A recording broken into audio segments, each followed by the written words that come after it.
미키 17 2025 프롤로그. 2025년 봉준호 감독이 다시 돌아왔습니다. 기생충 이후 6년 만에 선보인 그의 차기작 바로 미키 17.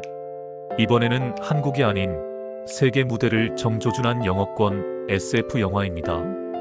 이 작품은 에드워드 애쉬턴의 소설 미키 7을 원작으로 했고 봉 감독이 직접 각색하고 연출까지 맡아 전 세계의 이목을 집중시켰죠. 주인공 미키 역에는 로버트 패틴슨이 캐스팅됐습니다. 더 배트맨 이후 독특한 작품들을 선택해온 그는 이번 영화에서 인류 개척 행성의 소모형 복제인간이라는 파격적인 캐릭터를 연기합니다. 이 외에도 스티븐 연, 나오미 에키, 마크 러팔로, 토니 콜렛 등 탄탄한 연기력을 자랑하는 배우들이 총출동했습니다. 이번 영화는 단순한 우주 SF가 아닙니다. 복제와 죽음, 정체성과 자아, 인간성에 대한 철학적 질문을 봉준호 감독 특유의 블랙 코미디적 색채로 풀어낸 작품입니다. 우주 개척 시대, 그리고 미키의 등장, 먼 미래, 인류는 지구를 떠나 새로운 행성을 개척하는 데 성공합니다. 얼어붙은 혹성 닐프헤임에서 인류는 살아남기 위한 임무를 수행하죠. 이곳에 파견된 일종의 희생 요원이 있습니다. 그들은 엑스펜더블, 즉 소모 가능한 인간, 복제인간입니다. 그 중 하나가 바로 미키 17. 미키는 자신이 죽을 때마다 새로운 육체로 복제되어 되살아납니다. 이전 기억도 대부분 이어지고 육체는 항상 새롭습니다. 그가 맡은 임무는 치명적인 상황에 투입돼 다른 사람 대신 희생하거나 실험 대상이 되는 것. 그렇습니다. 죽는 것이 일상이고 소모품처럼 취급받는 존재가 바로 미키죠. 하지만 이번 임무에서 상황은 달랐습니다. 급지 탐사 도중 미키는 극한의 추위 속에 고립되고 모든 사람이 그가 죽었다고 판단한 순간 기지에서는 새로운 복제체 미키 18이 생성됩니다. 그리고 기적적으로 미키 17이 살아 돌아옵니다. 두 명의 미키, 존재가 겹치다가 살아 돌아온 미키 17은 혼란에 빠집니다. 자신과 똑같은 기억과 외모, 그리고 동일한 이름을 가진 복제가 이미 기지에서 일상처럼 자리 잡고 있는 것을 목격하죠. 미키 18은 자신이 진짜라고 생각하며 움직입니다. 그는 미키 17의 존재를 불편한 오류로 간주합니다. 하지만 미키 17도 쉽게 물러서지 않습니다. 나는 분명히 살아서 돌아왔다. 그렇다면 죽은 사람처럼 사라지라는 건 도대체 누구의 논리인가? 기지 내부에서는 AI와 인간 지휘부, 그리고 복제 시스템 간의 이해득실이 얽히면서 미키 17과 미키 18 사이의 갈등은 점점 고조됩니다. 그 둘은 서로를 피하면서도 우주 개척의 진실과 인간의 존재에 대해 서서히 깨달아가기 시작합니다. 죽음을 뛰어넘는 정체성의 혼란. 미키 17은 어느 순간부터 죽음 자체에 무감각해진 자신을 느낍니다.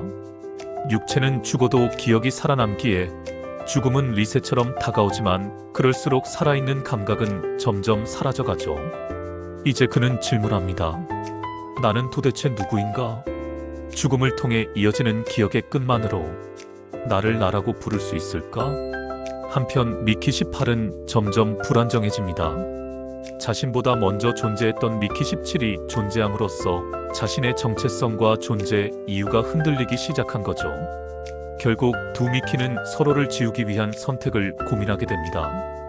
하지만 그 갈등의 끝자락에서 그들은 하나의 진실에 도달합니다. 바로 서로의 존재 자체가 부정될 수 없는 증거라는 것.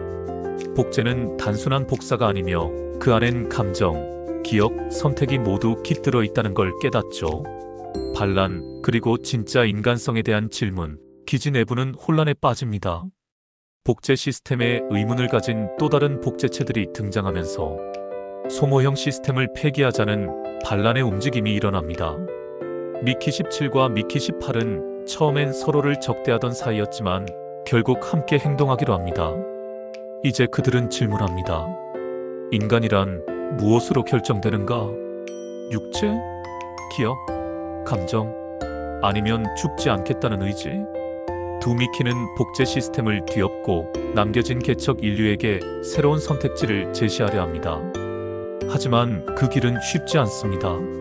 시스템은 이미 자신을 지키기 위해 미키 19의 생성을 준비하고 있었죠. 나는 누구인가? 미키 17은 마지막 장면에서 말합니다. 나는 수십 번 죽었고 내가 누군지도 혼란스러웠다. 하지만 누군가를 사랑했고 두려웠고 살고 싶었다. 그렇다면 나는 인간이었다. 그리고 영화는 열린 결말로 마무리됩니다. 과연 지금 우리가 보고 있는 미키는 17번째일까요? 18번째일까요? 아니면 그 이후일까요? 우주의 어딘가에서 자신의 존재를 증명하려는 한 인간의 이야기는 그렇게 끝이 납니다. 에필로그. 미키 17은 단순히 SF 액션이 아닙니다.